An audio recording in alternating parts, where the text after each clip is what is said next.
Hola y bienvenidos a Apolo Geeks, apologética cristiana y cultura popular.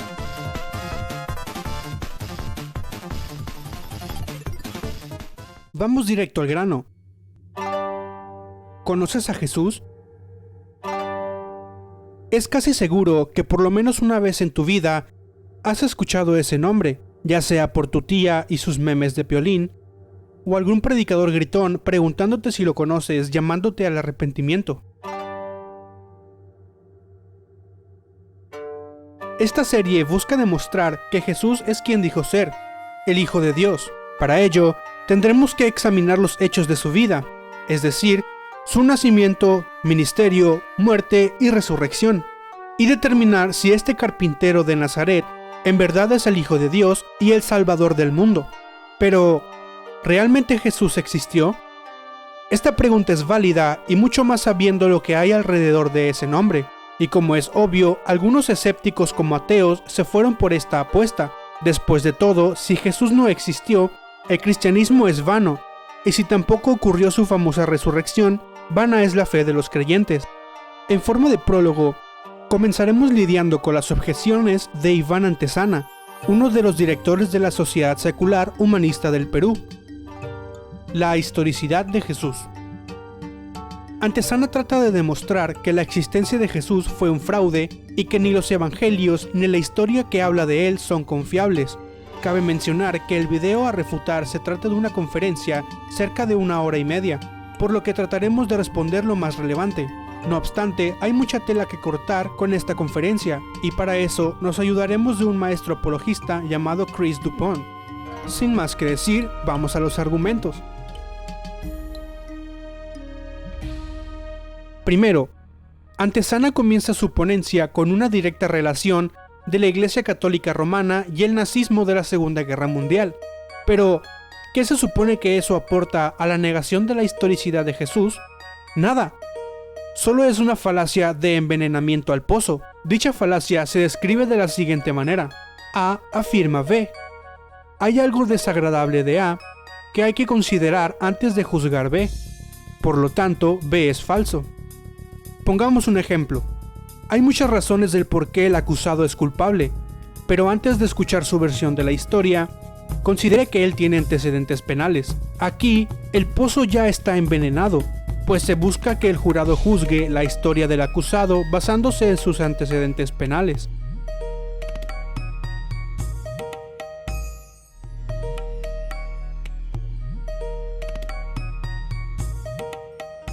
Después, trata de minar la existencia de Jesús con Apolonio de Tiana, jugada muy similar a los de los mitistas, individuos que defienden el supuesto plagio de la existencia de Jesús de otras religiones, pero este tema será tratado en otro video.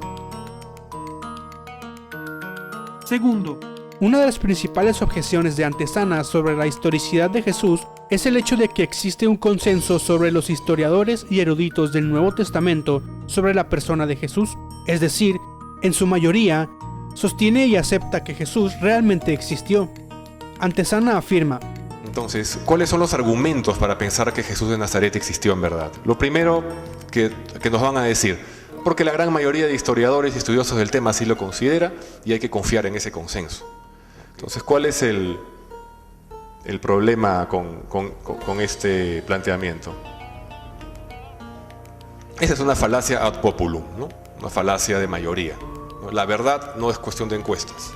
Aquí hay que notar que lo que Antesana no está discutiendo es sobre el consenso en sí, el cual es un hecho.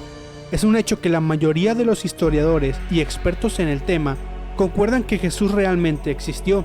Lo que Antesana está discutiendo es que eso se utilice como argumento para demostrar la historicidad de Jesús, lo cual es totalmente cierto. Por ejemplo, si alguien pregunta, ¿cómo sabes que Jesús realmente existió históricamente? Y la respuesta es, porque la gran mayoría de los historiadores y expertos en el tema así lo afirman. Entonces, definitivamente eso es una falacia ad populum. Pero este no es el punto, ya que él mismo lo menciona. Es más importante averiguar de dónde viene ese consenso. Y así es. habría que averiguar el por qué la mayoría de los historiadores y expertos en el tema reconocen que Jesús fue un personaje histórico. El problema con Antesana es la afirmación que hace contra el consenso que existe entre los historiadores.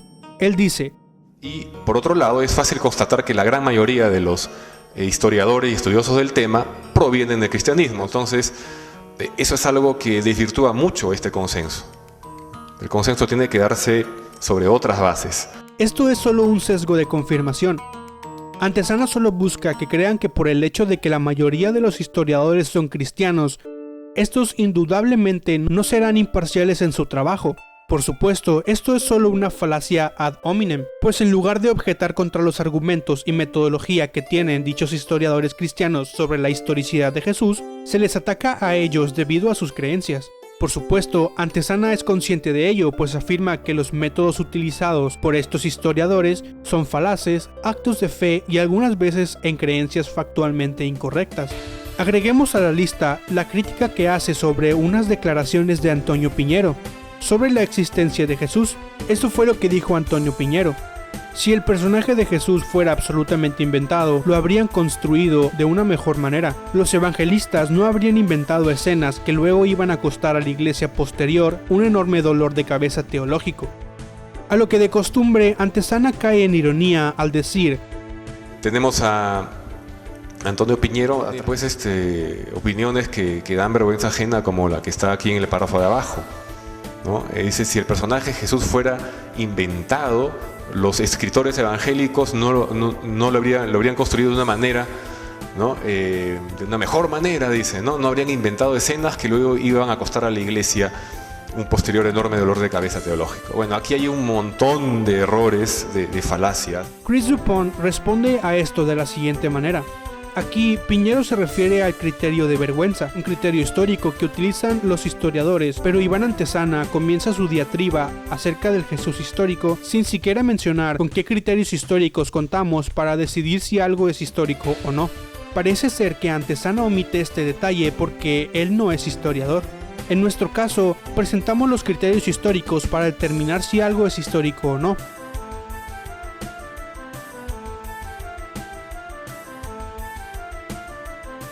Luego de esto, Antesana ataca a un hombre de paja cuando dice: bueno, ¿y qué dice Piñero, no?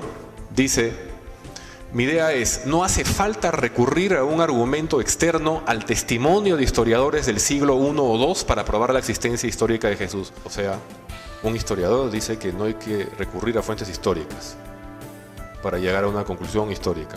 Pero esto no es lo que dice Piñero. Lo que Piñero dice en realidad es que no hace falta recurrir a un argumento externo al testimonio de los historiadores del siglo I y II para probar la existencia histórica de Jesús. Después de eso, Antesana intenta demostrar que no es necesaria la existencia de Jesús para explicar convenientemente los orígenes del cristianismo en el primer siglo. Él ofrece la siguiente explicación. ¿Por qué? Porque sí hay explicaciones para el inicio del cristianismo. Y que no pasan porque una persona en un lugar haya existido. De hecho, el último lugar donde el cristianismo habrá aparecido fue Judea. El cristianismo es un producto de las múltiples fracturas del judaísmo a lo largo de la diáspora, no en el núcleo dominante de Judea y Jerusalén. Si esto es una explicación para el origen de una de las religiones más grandes del mundo, pues se queda bastante corta, con el agravante de no presentar ni una sola prueba de tal afirmación. Claro está, el cristianismo es muy parecido al judaísmo.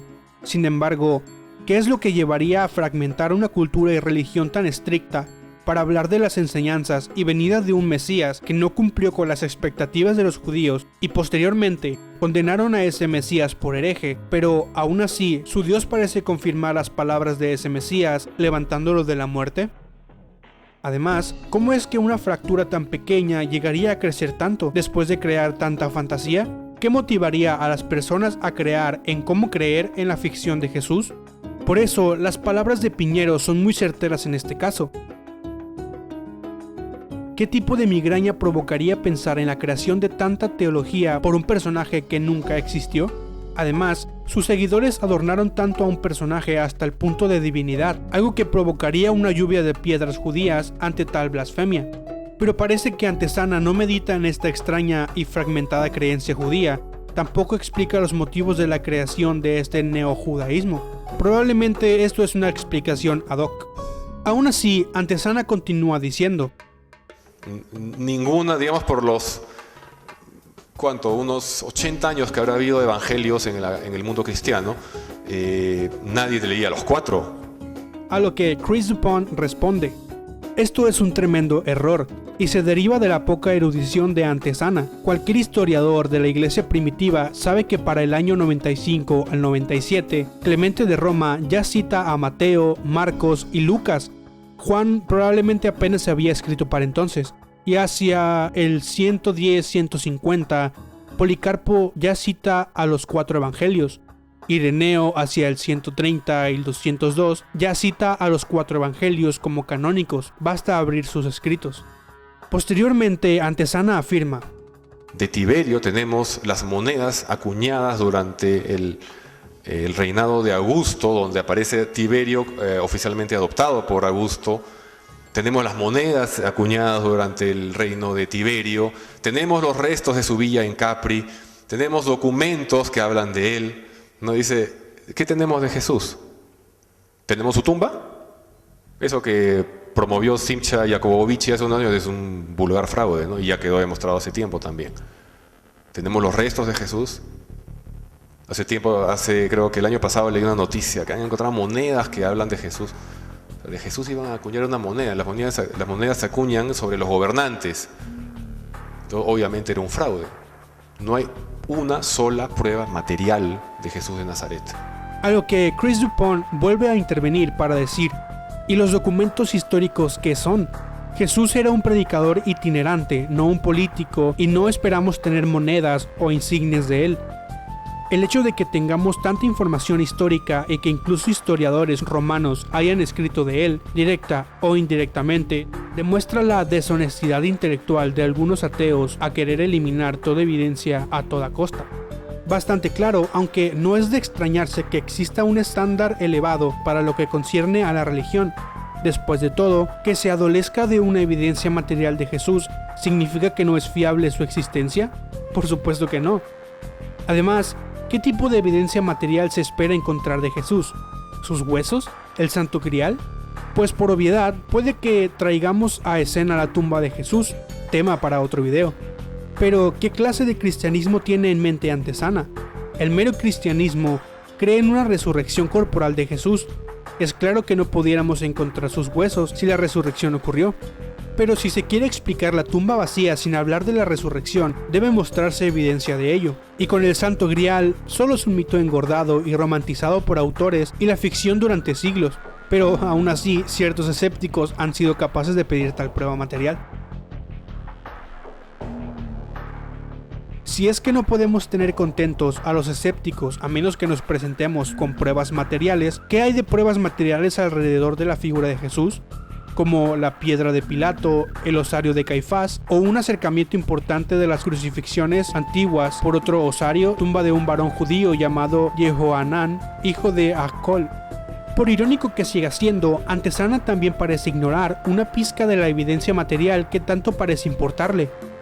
Pero probablemente solo se limite a exigir más de lo que tenemos para la persona de Jesús en la historia.